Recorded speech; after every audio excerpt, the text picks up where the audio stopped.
પુરાનું મંદિર શંકર ભગવાનનું હતું. એમાં લોકોએ ડીપીઓ સાહેબ જોડે વાત કરીને મંદિર થવા દીધું નહીં. એટલે પછી ગામ લોકોને લાગી આવ્યું કે સારું આપણું આટલું બધું જૂનું મંદિર અને આ લોકો સત્તાનો પાવર આપણા ગામ ઉપર કરે છે તો આમને કંઈક ચમત્કાર બતાવવો પડશે. અને એટલા માટે આખું ગામ એક થઈને દીપેશભાઈને વાતચીત કરી કે તમે ઊભા રહો, બધો સપોર્ટ અમારો મળી રહેશે તમને અને જીતાડીને ઘેર લાવવાની શરત અમારી તમને. એટલા આખું ગામ એકત્રિત થઈને પછી દીપેશભાઈને ઊભા કર્યા હતા. એમના માટે અમે રાત દિવસ પણ જપ્યા નથી.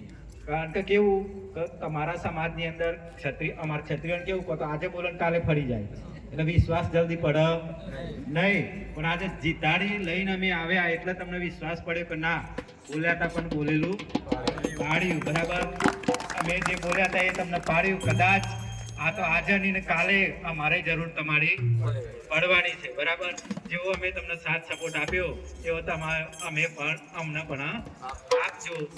બરાબર, અને જે આ ટીમ બેઠેલી છે તાપય નથી જોયો.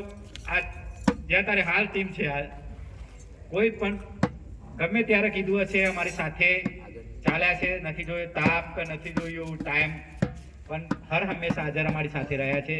તે બદલ બધાનો ખૂબ ખૂબ ધન્યવાદ.